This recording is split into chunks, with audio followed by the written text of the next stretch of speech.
Lawyers, what was the most desperate thing the opposing lawyer did to win a losing case? I worked a case where the opposing lawyer seemed to keep losing or not receiving certain pieces of evidence. We had to continually resend paperwork to his office. When the court date finally came around, I received a call from the other lawyer stating that he was missing a crucial piece of evidence. I told him that I would bring it to the courthouse and give it to him there. He tried to push me to just email it to him. I refused and said I would give it to him at the courthouse. He relented and said he would meet me in the lobby. I got to the lobby and saw him waiting. I walked over and gave him the paperwork that he needed. I walked away, but something told me to turn around. I turned around just in time to watch this man crumple up the paper and eat it. He stuck the paper into his mouth, chewed, and then swallowed it. I was dumbfounded. I just went to my assigned courtroom and waited to see how this would pan out. The guy tried to block our evidence, stating that he had not been notified and was unable to fact check it. I asked the judge for a moment and told her what I had seen and told her all the problems we had been having with this guy. I even pulled up my email to show her how many times I sent the same paperwork to him. He lost the case and I filed a complaint. In my city there is a lawyer that is known to be used by the local gang. He is often pulling their butts from the fire.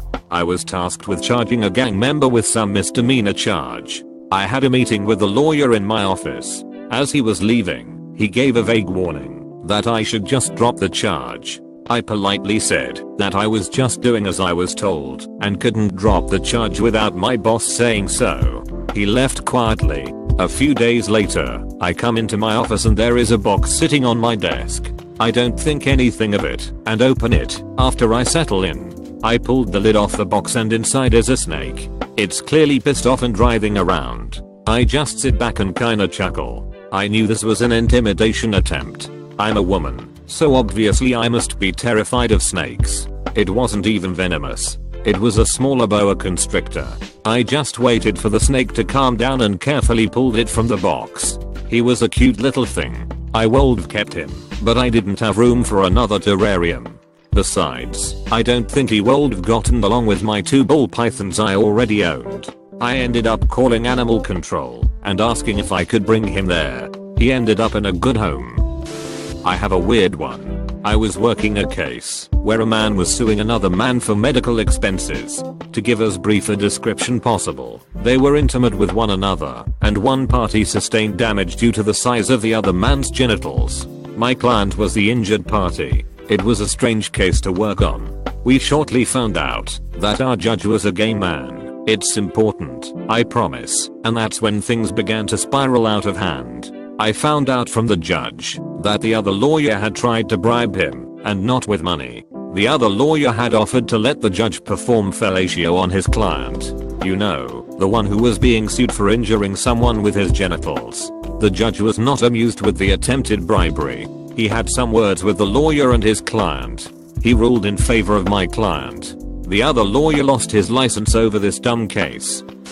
I was working this one case. It was fairly cut and dry. I was charging a guy with destruction of public property and all the evidence pointed to him. The guy had broken several things at his local park. The other lawyer was an older gentleman. He was known for getting people out of trouble through technicalities and loopholes. I worked very hard to make sure my case was airtight. I had everything lined up ready to go. I go in for court and we get to opening statements. I've just finished when the other lawyer grips his chest and falls to the floor. Everyone was in panic and someone started CPR. Thankfully, there was an ambulance nearby. He was carted off to the hospital quickly. We dismissed for the time being, and I waited to hear when we would be returning. I got a phone call a couple days later. The old man had faked a heart attack to postpone the hearing. I was shocked to say the least. Apparently, the old guy was retiring soon and didn't want the loss on his record. The client was given a different lawyer and still lost.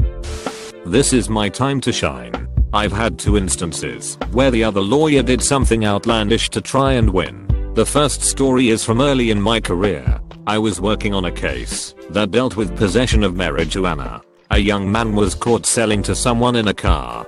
The other lawyer decided to argue that it wasn't marijuana and was in fact some sort of dried herb. He argued hard and decided to bring in a small baggie of weed and a small baggie of oregano, I think. He was going to pass both bags around the jury to prove how hard it is to distinguish the two. He got in serious trouble for having marijuana, especially because he had to have bought it illegally to have it. It was one of the dumbest moves I had ever seen.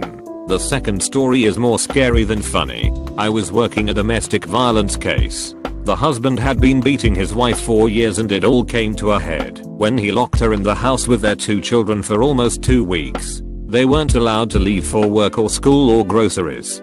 Thankfully, one of the woman's coworkers knew something was up and called the cops. We are sitting in the courtroom and the other lawyer was making his opening statement. All of a sudden I'm hit from behind. I fell out of my seat. Next thing I know the husband is on top of me punching me wherever he can reach. He is quickly pulled off of me and taken into the holding cell. I was bleeding and was taken to the hospital. I had to get a couple stitches. My boss comes in shortly after and tells me that the other lawyer was taken off the case. In the aftermath of the attack, the husband had said something to the lawyer that made it seem like it had been the lawyer's idea to attack me. It was never proven as there was no real evidence and it was one guy's word against another's. In the end the guy went to jail for abusing his wife and attacking me. I'm a female lawyer, which is important, and I was working a case where a woman was suing her workplace for harassment and discrimination. I worked 4 weeks to prepare for the trial. We pick out our jurors and are set to go ahead with the trial. The morning of the trial, I receive a call asking me to come in earlier. I made my way to the courthouse and met with the judge and other lawyer. I was told that the other lawyer had filed for a mistrial. I, of course, ask on what grounds. The answer I was given will baffle me for years to come. This man looked me in the eyes and said, "There are too many women on the jury." I stood there in shock for a moment. I asked him to explain.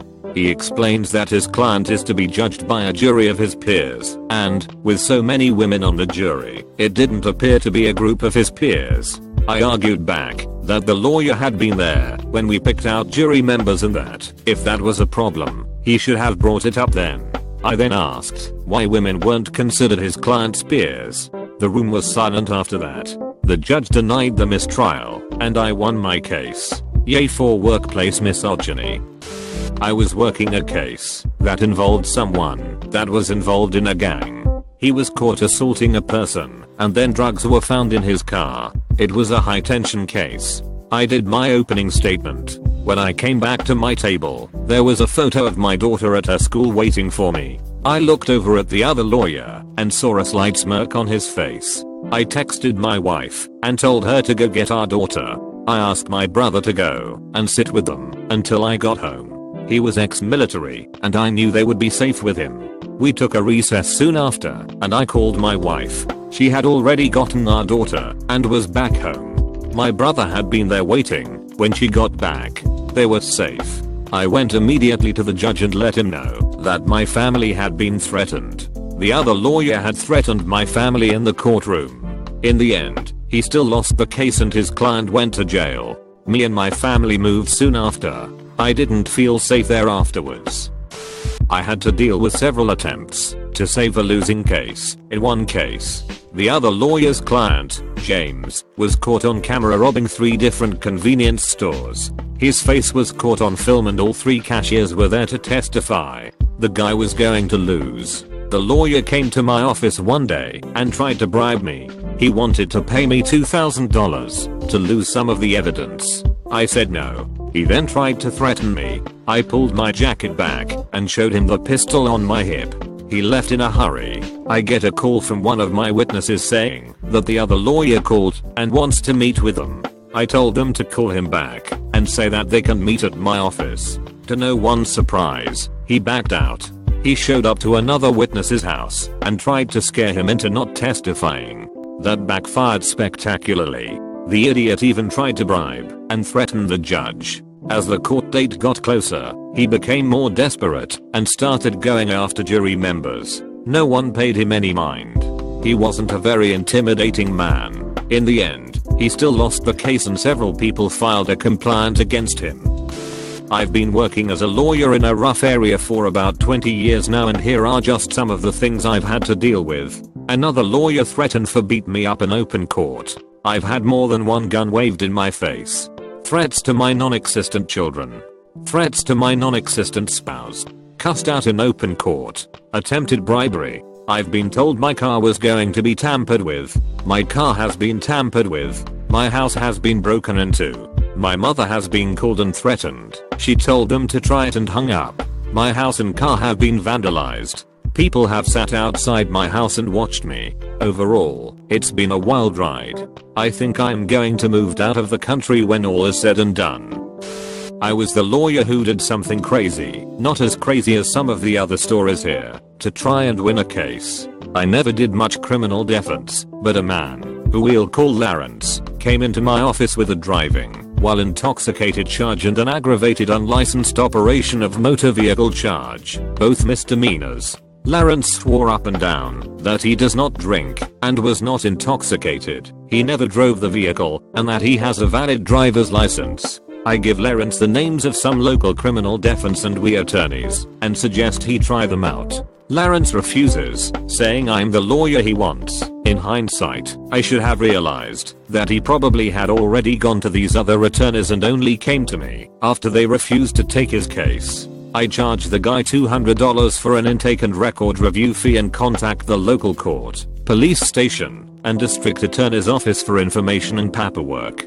I find out that not only did this guy blow a 18 on the breathalyzer, but the cops did a blood test on him after he kept insisting he wasn't drunk.